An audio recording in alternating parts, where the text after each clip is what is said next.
And welcome back to Harvard Hillel and our online speaker series. Welcome, Ambassador Burns. We hopefully can turn on your video. Just invite you to do so. We are pleased this evening to welcome Ambassador Nicholas Burns to join us. Ambassador Burns is the Goodman Family Professor of the Practice of Diplomacy and International Relations at the Harvard Kennedy School.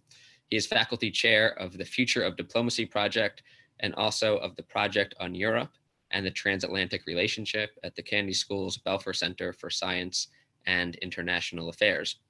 Ambassador Burns is executive director of the Aspen Strategy Group and Aspen Security Forum and senior counselor at the Cohen Group. He is chairman of the board of Our Generation Speaks, which seeks to bring together young Palestinians and Israelis in common purpose. Burns served in the United States government as a career foreign officer. He was Undersecretary of State for Political Affairs from 2005 to 2008, and the State Department's third-ranking official. He was U.S. Ambassador to NATO from 2001 to 2005, Ambassador to Greece from 1997 to 2001, and State Department spokesman from 95 to 97. He worked on the National Security Council as Senior Director for Russia, Ukraine, and Eurasia Affairs, Special Assistant to President Clinton, and Director for Soviet Affairs for President George H.W. Bush. Burns served in the American Consulate General in Jerusalem, where he coordinated U.S. economic assistance to the Palestinian people in the West Bank, and before that at the American embassies in Egypt and Mauritania. Professor Burns, it is a pleasure to welcome you this evening. I know we hosted you for a program just after the Gaza war a few years ago. And one thing I can say is at a time that felt very dark, you were extremely optimistic. And I think it takes incredible character and tenacity to persevere through dark times. And the recent agreement between Israel and the UAE is really the result of that kind of optimism from yourself and people like you. So from the bottom of my heart, I thank you for always enduring. This evening, we are also pleased to welcome Avishai Ben-Sasson-Gordis, who will be conducting tonight's interview. Avishai is a PhD student at the Harvard University Department of Government, where he studies the political theory on the democratic military. He is a James M. and Kathleen D. Stone PhD scholar in inequality and wealth, a research fellow at the Burl Katznelson Foundation, and at Molad, the Center for the Renewal of Israeli Democracy. He publishes research and opinion pieces in Hebrew and English on a variety of issues, mostly in the area of Israeli politics and national security. This evening is the first time, Avishai, I have a chance to work with you in a professional capacity, but I've known you as a friend for a long time. You're a great cook. You've got a wonderful family. You welcomed me into your home many times for Shabbat meals, and it's a pleasure to have you with us this evening.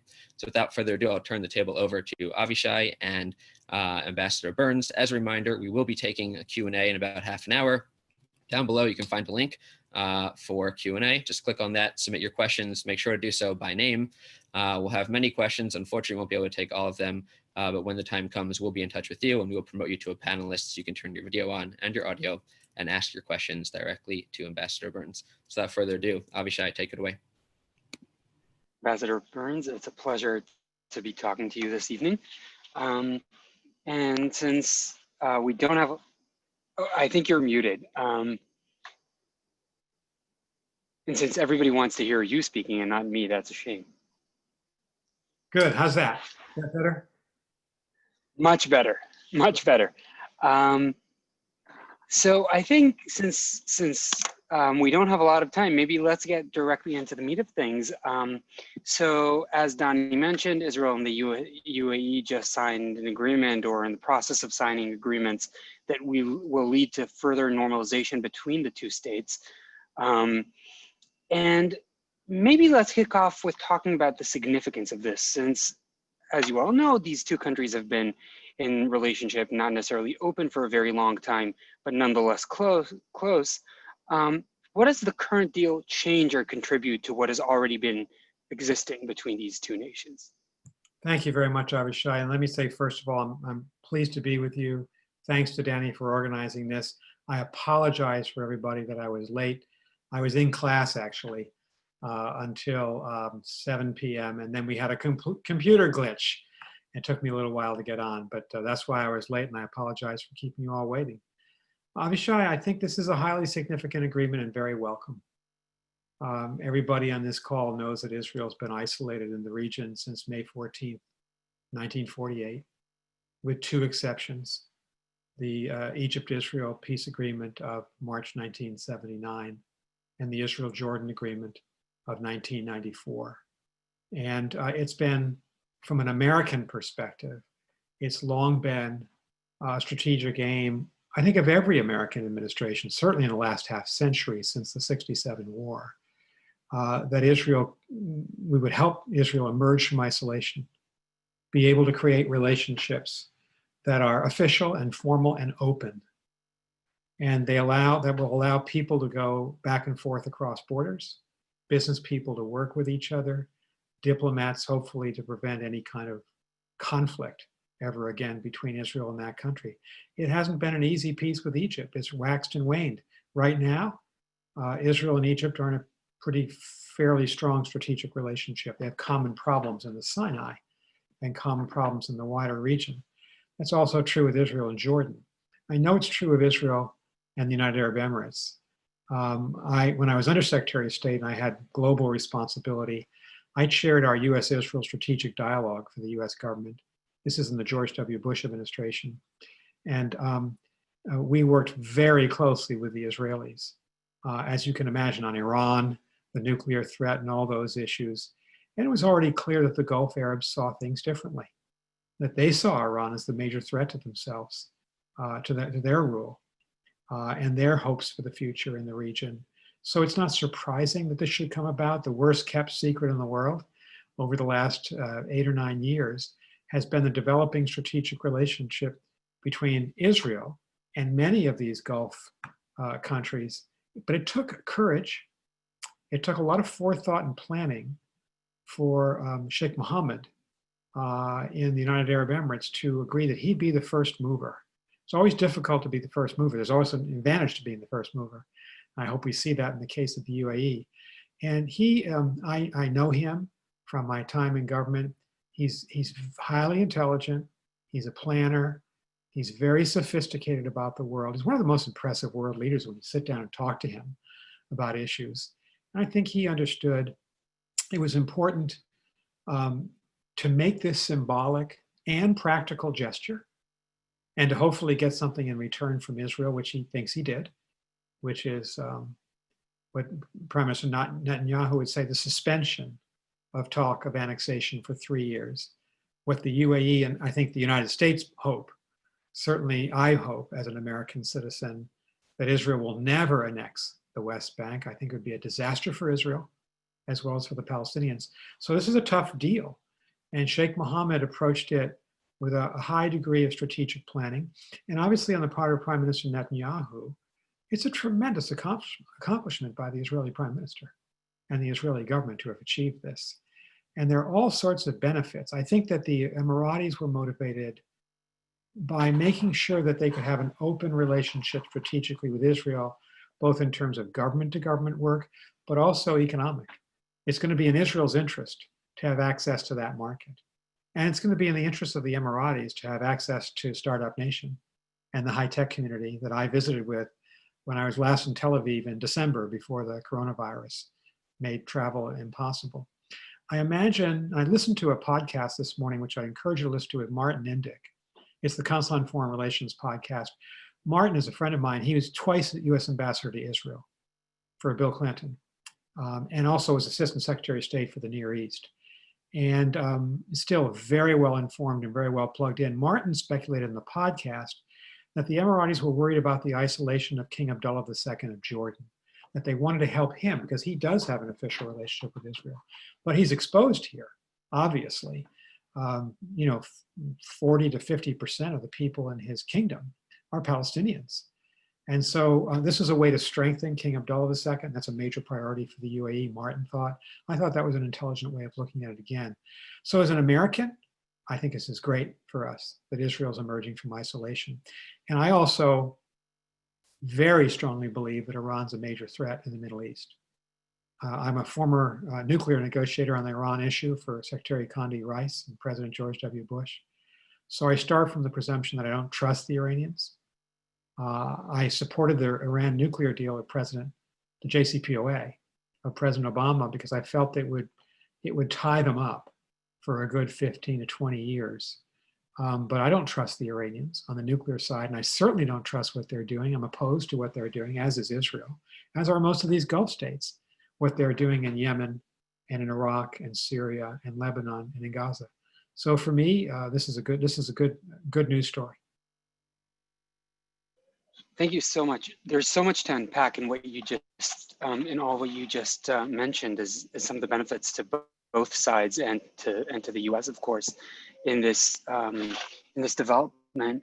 I want to set to one side the question of Iran. I want to circle back to that in a few minutes, if that's fine by you. Yeah. But one thing you did mention is what the Emiratis might benefit from Israel as the high-tech nation, the startup nation, and specifically, I think one of the places many people are looking at who are familiar with this situation is the world of military technology and defense technology as a whole, and the accompaniment to whatever the Emiratis can get from Israel is what they can get from the U.S.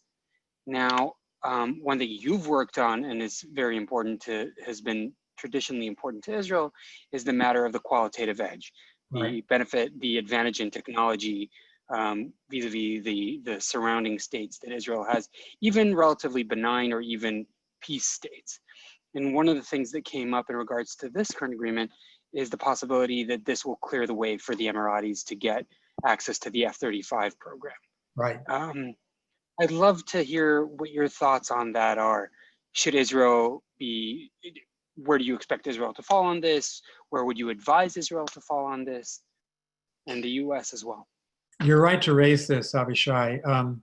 I negotiated the 2007 US-Israel Military Assistance Agreement, 10-year agreement. My negotiating partner, by the way, was someone I deeply admire, who was then the central bank governor of Israel, Dr. Stanley Fischer. And he and I, along with Gabi Ashkenazi, who was then in the Army staff, and others, negotiated a 10-year agreement, $30 billion. And we did make a commitment to Israel, which we took very seriously, that Israel should have a qualitative military edge over all likely opponents of Israel and likely sparring partners of Israel in the region. And we took that seriously. Now, fast forward to a time when the United States is still meeting that commitment to Israel, when Israel and the UAE have effectively made peace. There isn't a big peace treaty, but formal diplomatic relations conferred one on the other is an end to the state of war that began before the creation of the UAE in 1948 by the Arab countries that had gone to war, the 5 of them, and the others that had gone to war with Israel in 48. And the United Arab Emirates has made a strategic decision to live in peace with Israel, to work with Israel in a positive way on Iran, as well as in economic and commercial grounds. And so I think for the UAE to want the F-35 makes perfect sense to me. It is a trustworthy government. It's a partner. It's not a formal treaty ally of the United States, neither is Israel a formal treaty ally. But Israel is one of the most important partners of the United States in the world, and the UAE is not far behind. And so I think it makes sense that the United States government would sell the F-35 to the UAE. I think President Trump is right to do that, and he said he wants to do it. I understand that coalition politics is perilous, and Israel has an entirely different political system than the United States. So I understand that the Prime Minister is in a difficult position here, particularly with the settler community, who he disappointed by taking annexation off the table. And so if this was a pro forma objection, then I think it's okay. If the Prime Minister and the State of Israel try to block this in a serious way, I think that's a big mistake. At the very beginning of this new relationship, which brings so many benefits to Israel, they try to block the F-35 sale. I don't understand it. I cannot conceive of the United Arab Emirates being on the opposite side from Israel in a war. It's a very stable government. It's a very successful government. I think the probability of any kind of change of government by violent means in the UAE is very low. We're not talking about Saudi Arabia. We're not talking about any other state. We're talking about the most stable state, Arab state in the Middle East, and the most successful Arab state, I would say, for its people. So I think it would be a great mistake for the prime minister to try to block this. And I think President Trump, in this respect, I'm not a major supporter of President Trump. I'm supporting Vice President Biden in the election, but I think President Trump deserves some credit for having brought this about. And part of it, obviously, is the reward of a tighter strategic relationship between the US and the UAE. We weren't party to the agreement, but we were kind of the uncle, the fixer, the middleman of this agreement. And so I think that President Trump has a right to assert this. You've made your opinions on the American election clear. Who's with my positions on Israeli politics knows I'm not a big fan of the current Israeli government. Having both of us stated sort of where we stand on these issues, I'm curious how much you think this is a unique Trump-Netanyahu effect. You did mention that this is a long kept, well-known, or a long, poorly kept secret that Israel and the UAE have had this relationship, but formalizing it in a way that steps beyond the Arab Peace Initiative of 2002, maybe worth explaining how it steps beyond, but formalizing it in such a way, is that something that only the current leadership constellation could have achieved, or do you think this was coming anyway? I think this was inevitable. I don't mean to sound mean-spirited here or partisan in any way, but I would just refer you to Vice President Biden's statement made the day that this was announced. He welcomed it. He said it was positive, the establishment of these diplomatic relations, but he also noted in his statement that lots of people had worked on this, that prior governments, certainly the Obama administration, certainly the George W. Bush administration, even the Bill Clinton administration, we've always been trying to coax the Arabs to recognize Israel, live with Israel in peace as a friend of Israel. So I think it's only fair to say that, President Kennedy used to say, victory is 1,000 fathers and defeat is an orphan. This is going to have probably 10,000 fathers. There are a lot of people involved. President Trump deserves credit. But this was something that lots of Democrats and Republicans before him worked on. I don't think that there's anything magical here.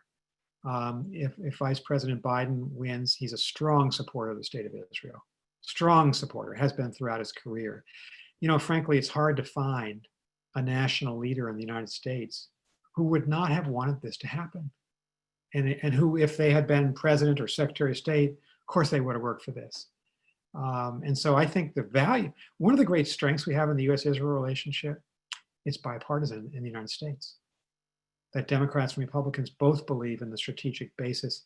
And I would say I would go back to Harry Truman, that we have a fundamental commitment to the Jewish people for a homeland in Palestine. That's how he framed it. That's how he explained it to the American people back 72 years ago.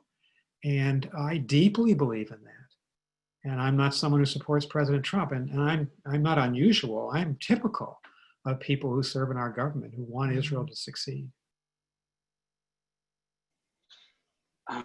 Thank you. Now, so we've talked about Israel, we've talked about the US, we even talked about Jordan. I'm curious about where this leaves the silent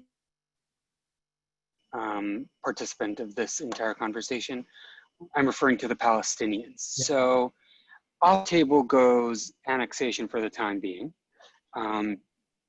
But in the past, since 2002, normalization between Israel and the Gulf state used to be considered dependent on a comprehensive agreement between Israelis and Palestinians, maybe even Syrians, but let's leave that to the side for the time being. Where does this leave the prospect of a two-state solution, which this administration does not, it nominally supports? I think it's difficult to make a case that this administration's view of, their view of what a two-state solution looks like is not the, let's call it, traditional view.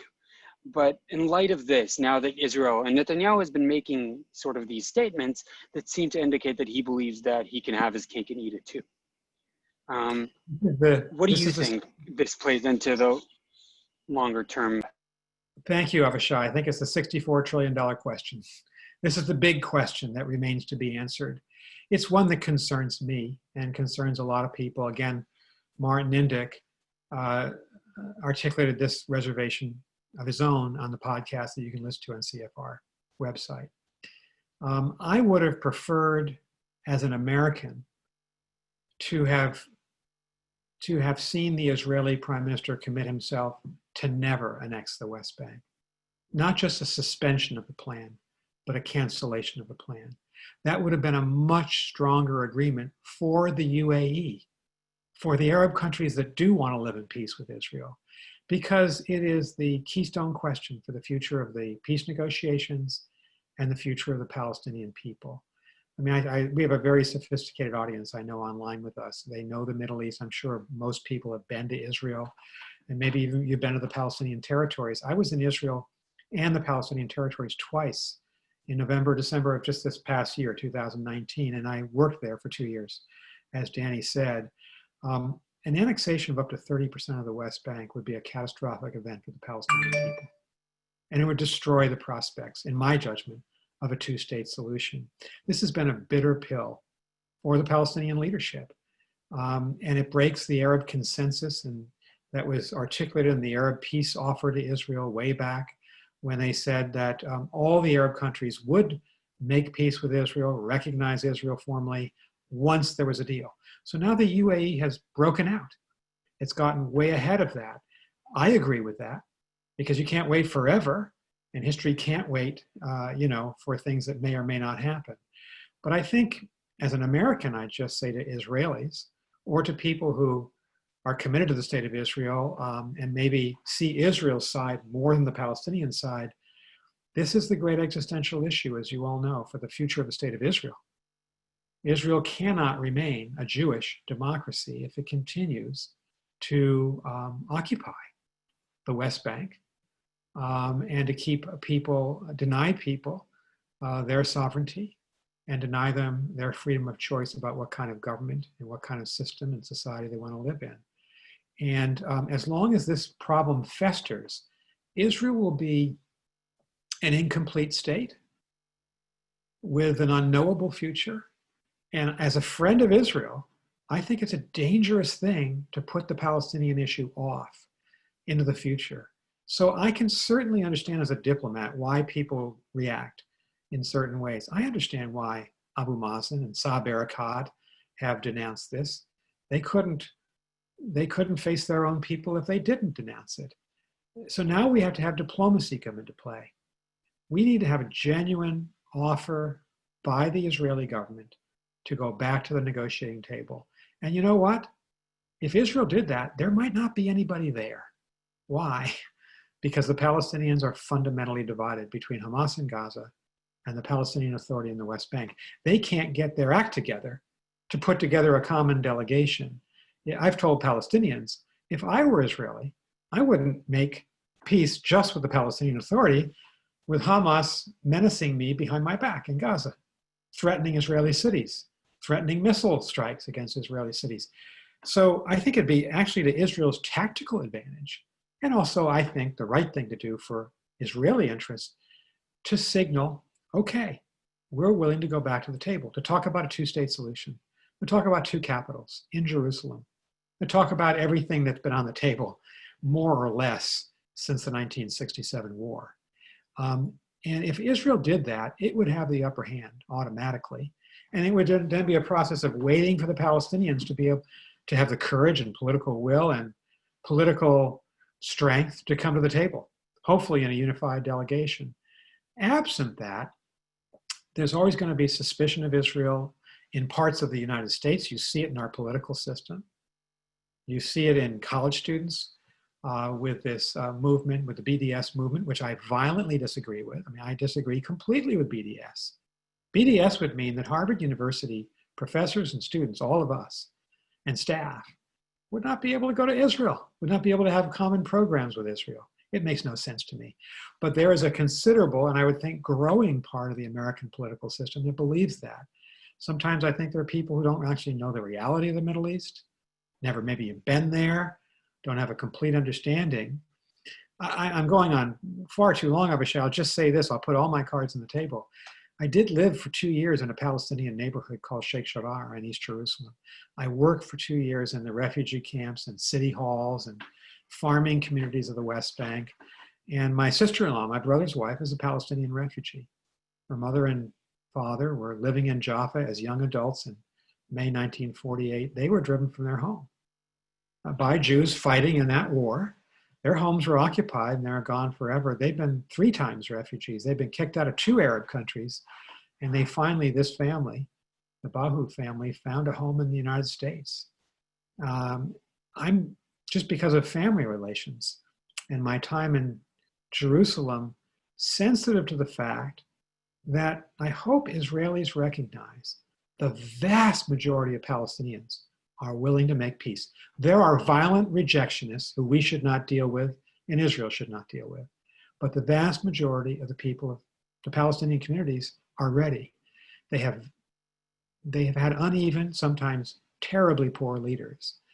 And then I'm concerned that after the founding generation, people like Shimon Peres and Yitzhak Rabin and even Yitzhak Shamir and Menachem Begin, they all made their peace with the Arabs, at least with the Egyptians and Jordanians.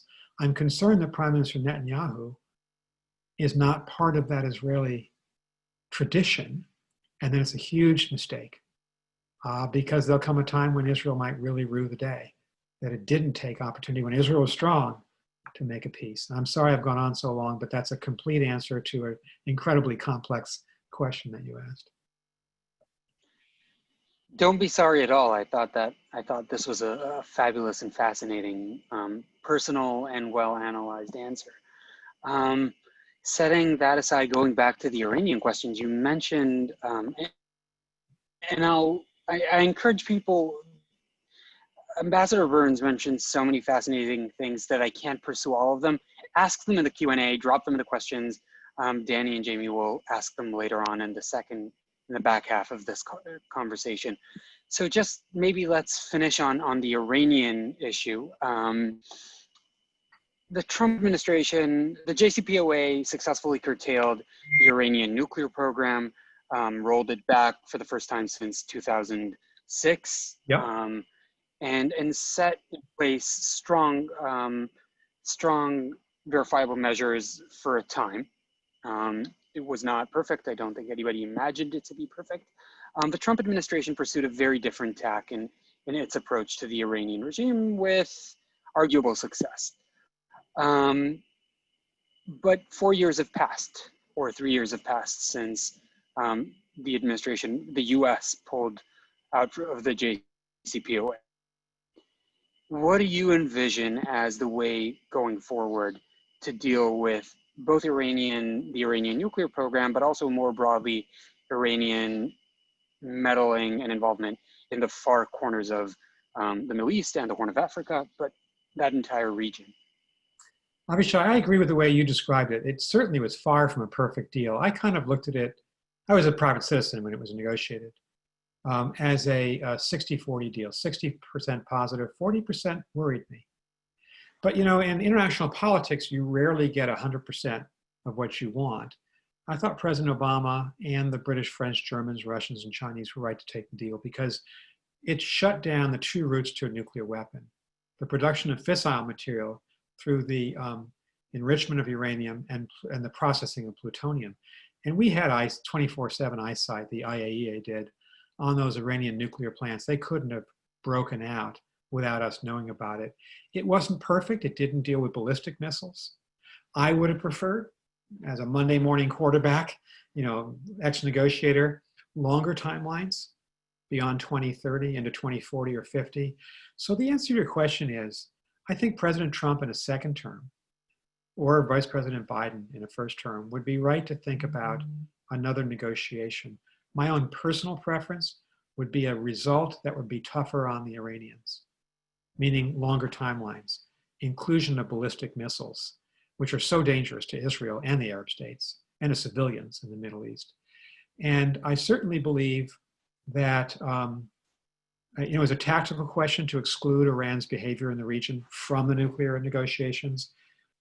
President Obama, Secretary Kerry, and Ambassador Sherman, Wendy Sherman, made the calculation a deal was not going to be possible if we included Iran's activities in Syria, Iraq, Yemen, Gaza, Lebanon.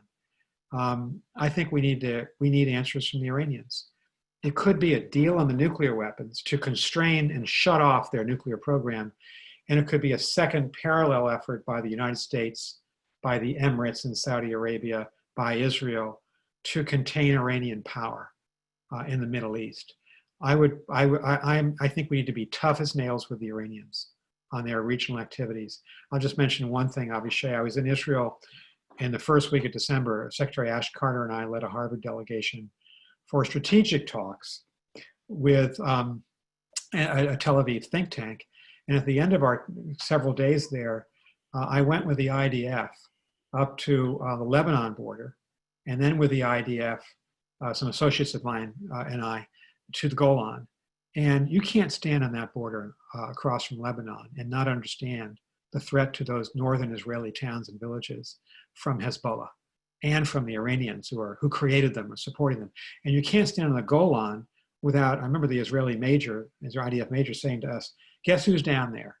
Palestinian Islamic Jihad, Al-Qaeda, the Iranian Revolutionary Guards, the Russian army, the Syrian army, every two-bit terrorist group in the world is right below the Israelis. So when I talk to Palestinian audiences, for instance, which I do, I chair the board of an organization that tries to bring Israelis and Palestinians together in business joint ventures in Israel and the West Bank and Gaza, and we're having some success. What I say to the Palestinians is, you have to understand Israel's vulnerability. In the north, certainly, to what Iran and Hezbollah might do.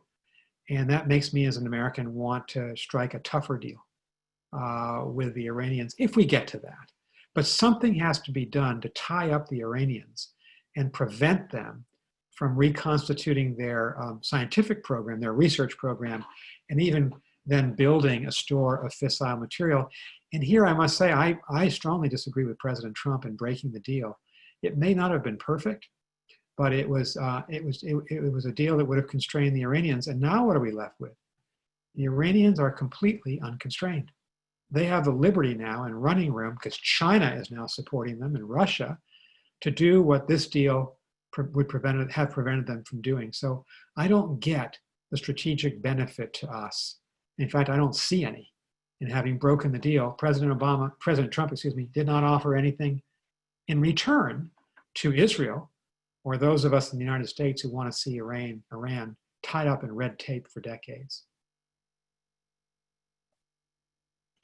As much as I'm enjoying this, and I'm enjoying this immensely, I think other people have questions.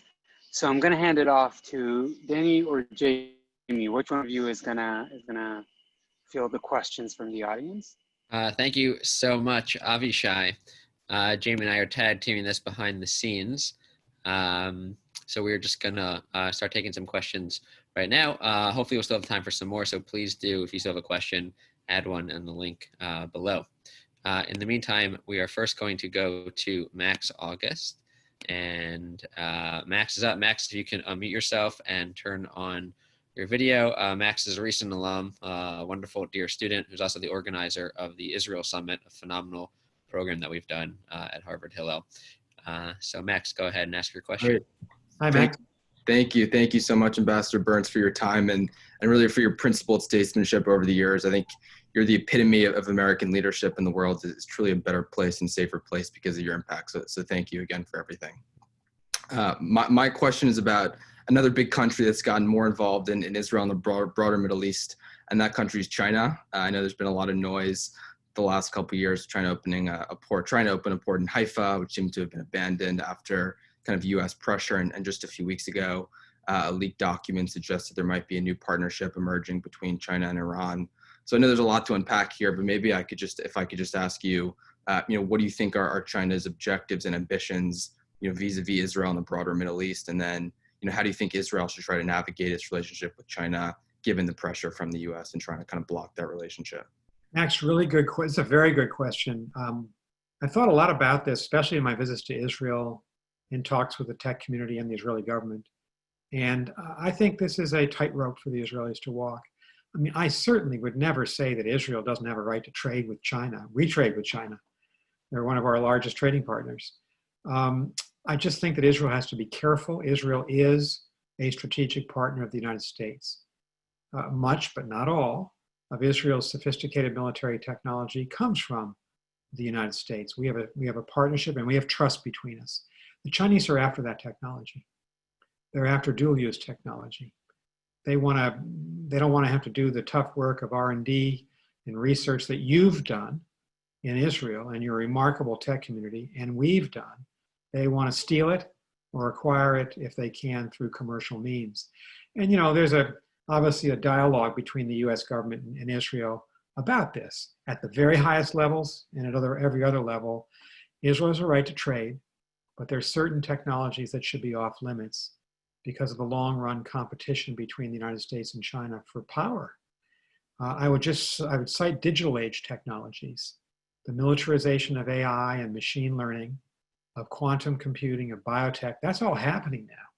That's the next generation of military technology in the world. And the United States does not want to be world power number 2 10 years from now because China stole the technology from us or bought it from unsuspecting or Israeli companies that weren't paying attention to the agreements between Washington and Jerusalem. So it's an important issue between us, a very important issue. And I think most Israelis in the government understand this. I know Prime Minister Netanyahu obviously understands it. It's just going to be an ongoing conversation.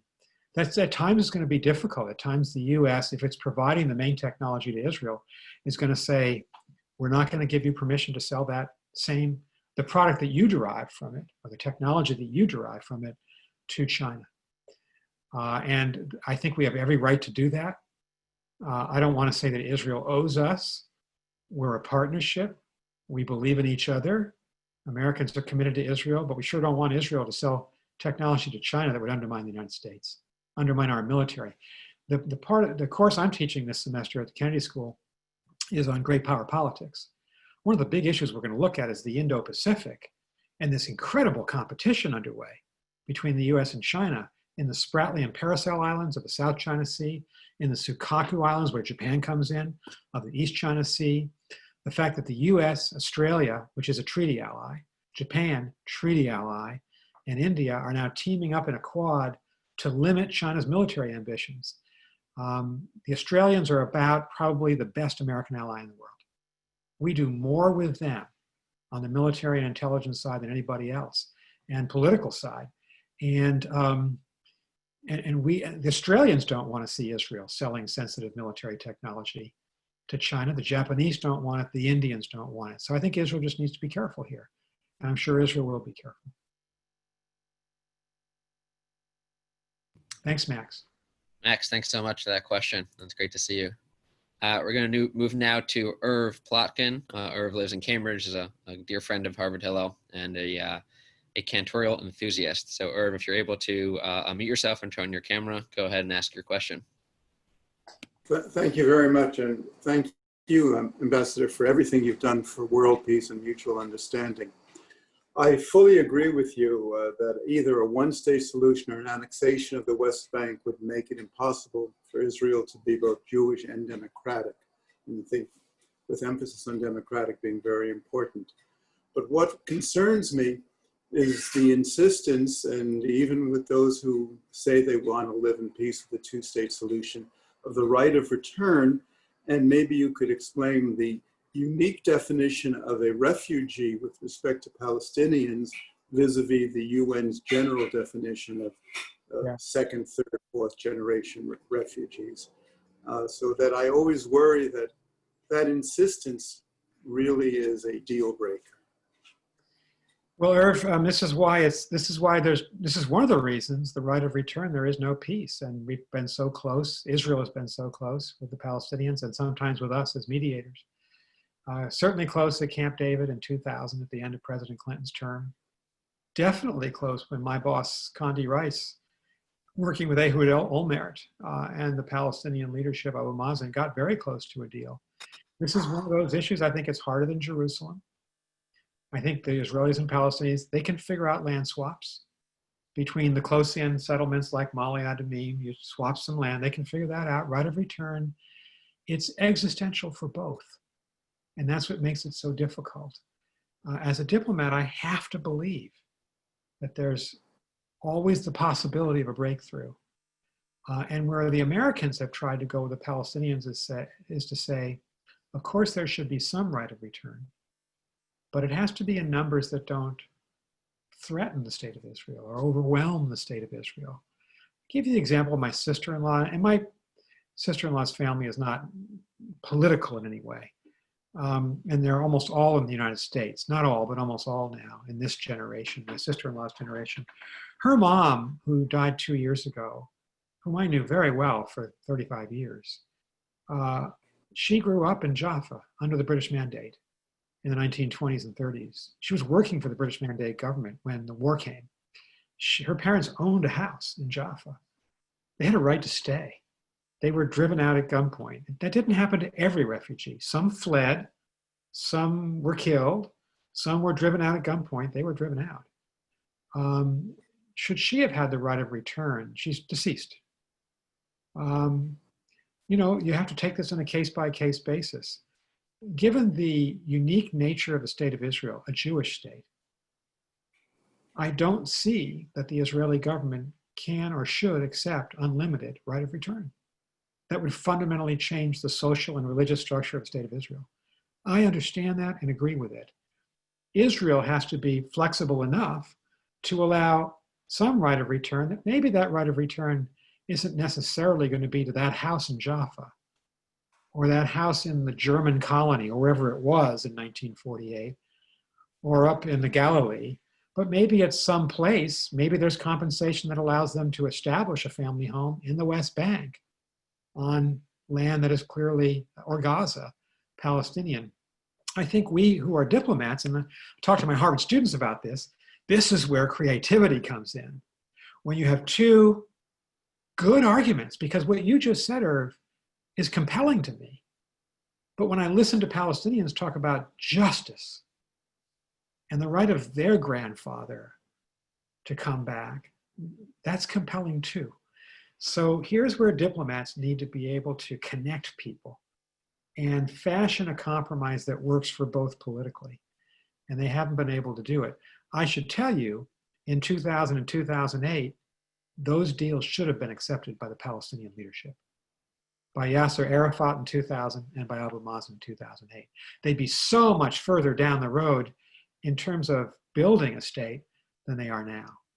And so part of what Israel has to deal with is the right moment, the right set of leaders. And the stars have literally never aligned for Israel and the Palestinians when one or the other's been ready to make peace. And in the last 20 to 30 years, it's really been the Palestinians, I think, incapable of making that final, yes, I'll sign. And that must be frustrating for Israeli leaders, and I get that. Thank you so much. Thank you, Irv. Nice to see you.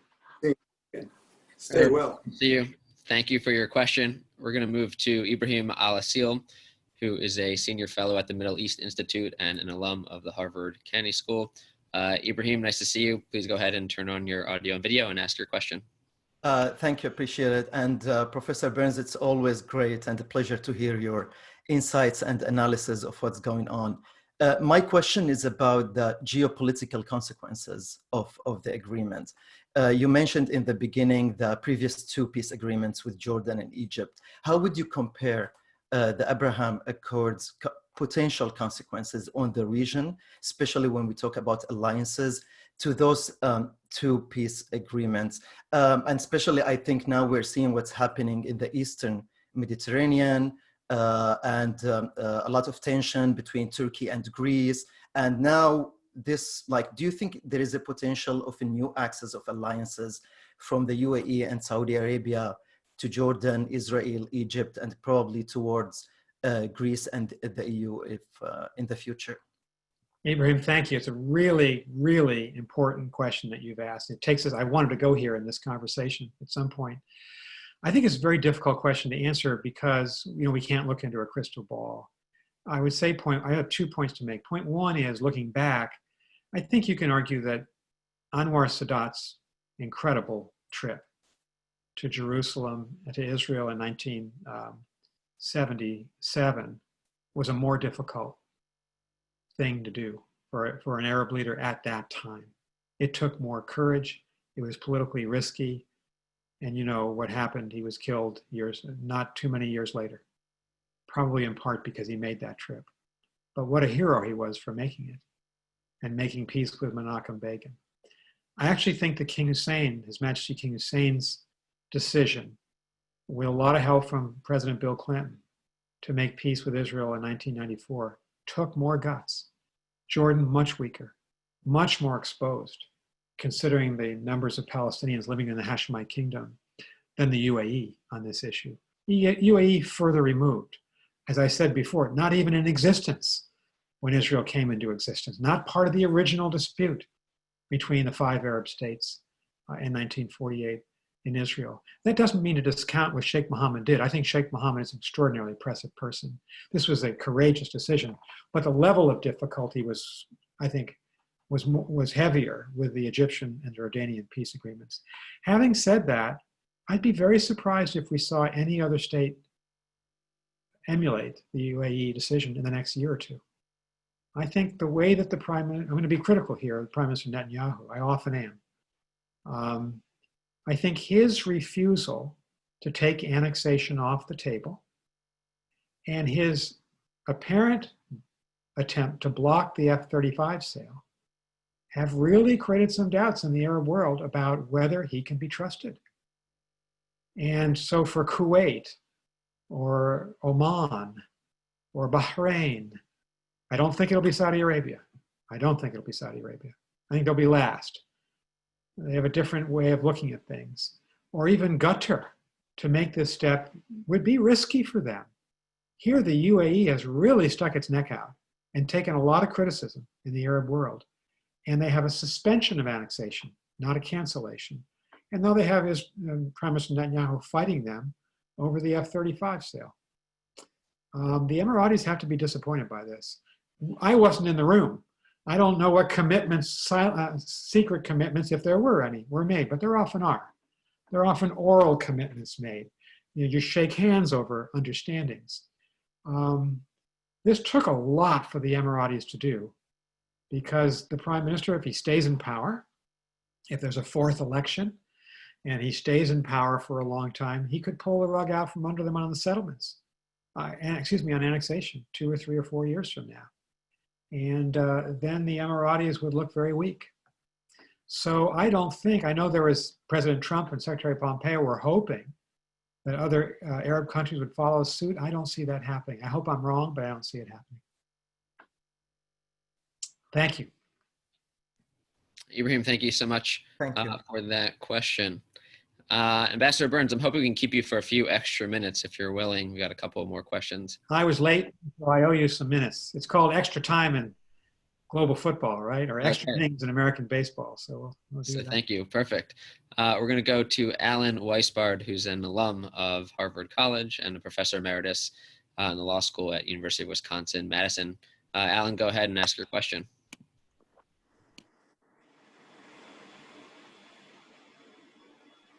Let's see. I seem to have disappeared here. We can see you and hear you. Okay. Yeah, Ambassador, I find myself very troubled by the state of democracy, both in our own country and in Israel.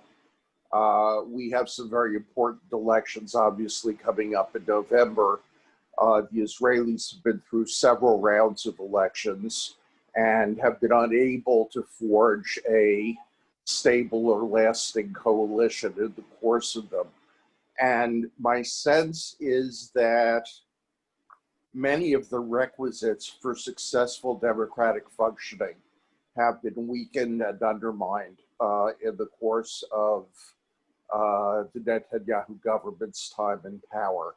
I'm curious about your observations on that and threats to the vitality of Israel's democracy in coming years.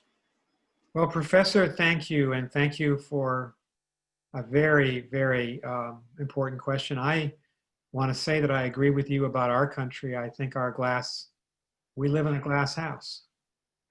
And I've never felt more so than I do now the threat to our democracy from President Trump and from those who enable him. And I'm a passionate supporter of Vice President Biden and have been I joined his campaign a year and a half ago because he's a good human being and he believes in democracy and the rule of law, and he'll work in our constitutional system and share power with Congress as every other president has done. I don't see President Trump being willing to do that. In terms of Israel, it's so difficult since I've only visited Israel twice in the last 4 or 5 years, and I don't want to cast Olympian judgments on a situation I know imperfectly.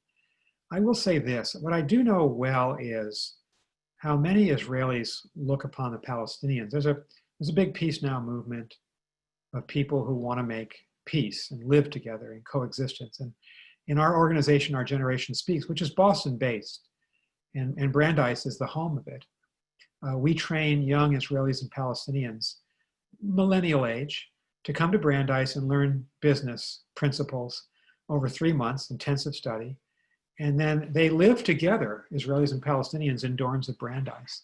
Then they go back home after 3-4 months in Boston, in Waltham, and they try to pick up relationships, and they try to build businesses together. And we have about a 70% failure rate and 30% success rate. That's about the percentages of most startups in the United States. But when I went out to the West Bank last November and December and saw the restrictions that the Palestinian kids, young people, I should say, are operating under, and they're trying to start a business. They're trying to work with their Israeli partner, just a couple of miles away across the Green Line. There are a mountain of restrictions and barriers to young Palestinians, even getting up in the morning in Nablus and driving to East Jerusalem. It's an adventure. You never know. They never know where they're going to end up.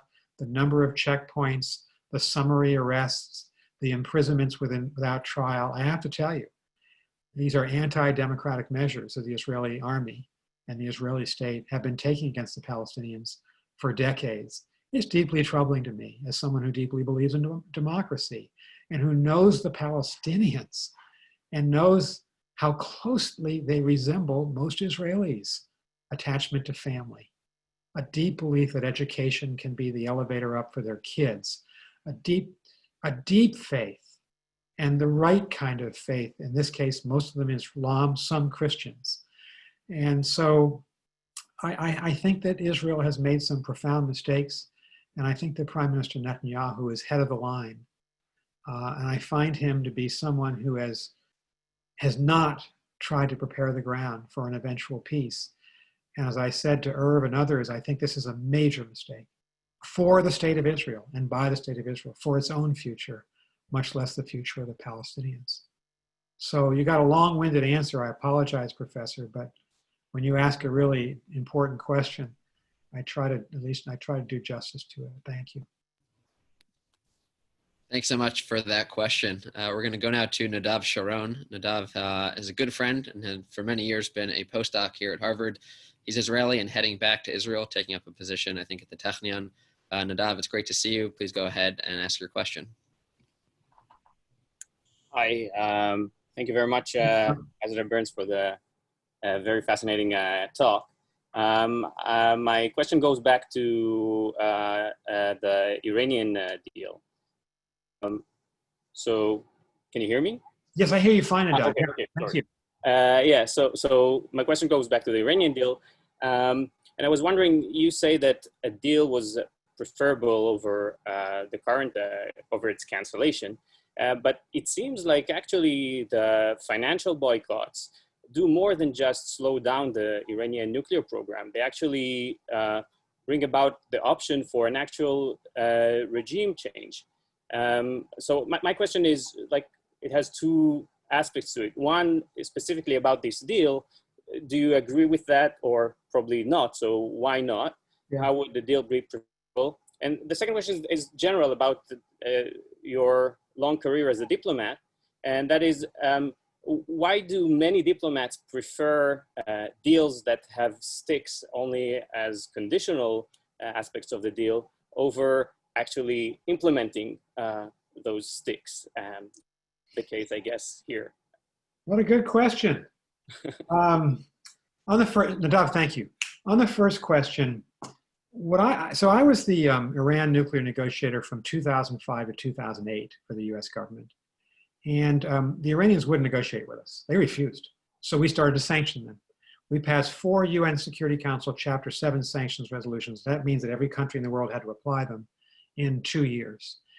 And, you know, frankly, when you negotiate at the UN, you get down to the lowest common denominator.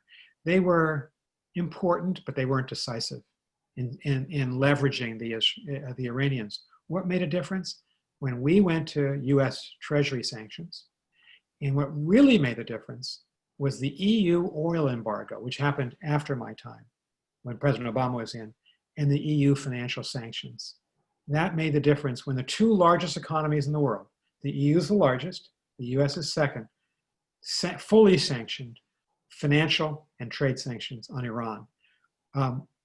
Look, if we had the ability to say the Iranian regime is going to disappear, regime change, I'm for that. I detest this regime. I detest the Revolutionary Guards and what they've done to my country and your country. But they are living because they have a lifeline. Who gives them a lifeline? China's now giving them a lifeline. Line of credit. Hundreds of millions of dollars, maybe into the billions before the Chinese are through. They're going to alleviate the pressure from the sanctions. Chinese don't want to see the Trump administration succeed. Who else is helping them? The Europeans. The Europeans made a peace agreement, in essence, with the Iranians through the nuclear deal. They started to trade. Then the Trump administration unilaterally pulled out of the agreement without our best partners, the Germans, the French, the British, without them being consulted, really, in any meaningful way. So they feel that they've been cheated in a way by the United States. What are we left with? I'm an American who wants to block the Iranians everywhere and weaken the regime. We have no more leverage over them because we walked away. Our leverage on our own is insufficient to produce a change of regime in Tehran. It will not work. I know that we've dreamed about this for decades. It's never happened. That state is too strong, unfortunately. The government's too strong. The Revolutionary Guards are too strong. Their grip on the economy, as well as the military and intelligence apparatus of Iran, makes it a really difficult foe.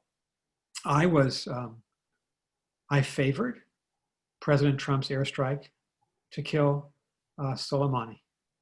He was responsible for a lot of American deaths. And so to take him off the battlefield was positive for the United States. I know it was for Israel too. But we have to be smart about this. There are times when we can exert our leverage to the max, and there are times when you have to take the only deal that's possible, and that's the deal that President Obama accepted in 2015, 60-40 in my view. Maybe yours was the other way around, the ratio. I think that was better than the nothing we have now. We actually don't have a lot of leverage on Iran.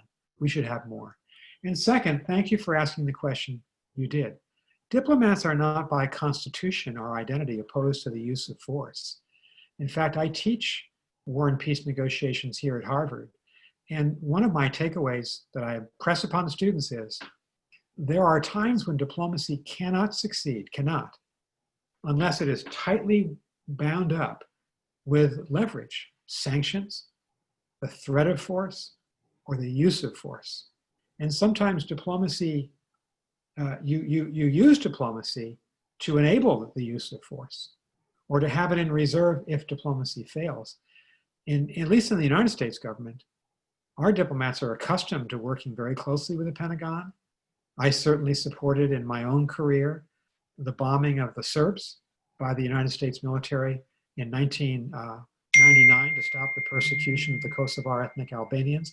I supported the use of force against the Bosnian Serbs in 1995 after the massacre of Srebrenica, I supported the Afghan war. I supported the Iraq war of 2003, frankly, much to my regret in hindsight. But diplomats are not constitutionally opposed to the use of force, but I think most governments would agree, if we can lead with diplomacy, and if we can get our way, achieve what we need for our country through peaceful diplomatic means, that's always preferable to the use of force. I say that as an American who supported the Iraq war in March 2003 and deeply regrets that we didn't have the strategic insight to understand we'd get stuck as an occupying force. That turned out to be a nightmare for the United States. And so one of my old bosses is Colin Powell, 35 years in the military. And he used to tell us, ladies and gentlemen, the proper way to think about our power in the world is diplomats on point, and we let the diplomats exhaust themselves. And it's only when they can't achieve it and our vital interests are at stake that we even think about going to war. And to me, that is such wisdom. But diplomacy and force, they go together often in global history. I know that's how Israel sees it. That's how we see it. Thanks. Thank you. Nadav, thanks so much. Great to see you. See you, as usual, working late in the lab. We're going to go now to Michal Goldman, an alumna of the college in Newton, Mass. Michal, go ahead and ask your question. Okay. Well, actually, some of it has been answered already. I wanted to know about how what China's response and interests would be in this rapprochement. You've talked about that. Could you talk now about Russia? Well, I'd be happy to. And thank you, by the way, for your clarity. And thank you for being with us, and thank you for asking such good questions, everybody. I'm someone who has worked a lot with the Russians in my career, started with the Soviets before the Cold War's end. I respect Putin's 20 years in power, his agility. I do not respect his cynicism and ruthlessness. He's a real adversary of the United States. He's out to subvert our democracy in this election as he was in 2016. We've had a difficult time with him. I think President Trump has been far too weak. And if you're an ex-KGB guy and you've been in power in the Kremlin for 20 years and the American president never criticizes you, even when your military offers bounties to the Taliban to kill American soldiers, or when you've been caught red-handed by the FBI intervening in our election in 2016, or all the other things that Putin does, Belarus, Ukraine, that are contrary to our interests, we do best with the Russians when we stand up to them and are tough-minded. President Trump's a pushover, first American president in the history of this relationship that hasn't called a spade when the Russians are out of line. So that's my view of the US-Russia relationship. I have to say Putin is tactically very able. He has effectively supplanted the United States in the Levant. That should make Israel worried. I know Prime Minister Netanyahu, and I credit Prime Minister Netanyahu with this, has been skillful in dealing with Putin, and the Prime Minister's been there a lot, and he should, because Russia's a factor. But when the United States abandons the Syrian Kurds and the Iraqi Kurds, when we leave, I think, frankly, we left too early. President Obama did in 2011. When we don't stand up and enforce our own red lines, as President Obama did not in Syria on the issue of the chemical weapons in 2012 and 13, we look like a paper tiger to the really ruthless people in the Middle East, not the Israelis, the dictators in the Middle East. Putin's one of them. And to see Putin just take the opening and fill the opening in September, October 2015 and become the kingmaker in Syria, and to be so ruthless in assisting in the bombardment of Syrian civilians, Sunni and Shia, it has been a disaster, the war in Syria, and we've done nothing to stand up to it. So Putin has won, tactically, the fight for influence in the Middle East. And I remember this because when I was a college student, high school student, actually, Henry Kissinger's great strategic move after the October War of 1973, he ejected the Soviets as a force in Syria and Egypt, and he made the United States the force between Israel and the Syrians and Israel and the Egyptians in the two disengagement agreements of early 1974. And that American presence lasted from 1974, I would say, until 2018 into 2019, when President Trump pulled the rug out from under the Syrian Kurds in the Iraqi government now, and has shown himself to have no principles and no sense of loyalty to people who fought with us in places like Syria and Iraq. So you can see kind of the emotion in my response. I hate it when the Russians outpoint us, because I don't want them to ever outpoint us, but they have outpointed us in the Middle East. And that should not make the Israelis feel good either. I would think the Israelis would want an American military presence in Levant, in Syria especially. And I just rue the day that the president has made this cascading series of decisions. And I'm going to have to close this out in a minute. I want to say, and this is probably opening up another Hillel session, if you'll invite me back. I think it was a terrible mistake to move the embassy, our embassy, from Tel Aviv to Jerusalem. Terrible mistake to cut out all of our economic assistance to the Palestinian people, to withdraw funding from the UN Relief and Works Agency. We have made ourselves out into a non-entity in the Arab world. We're just leaving under President Trump. And I just hope we can recover in the years ahead.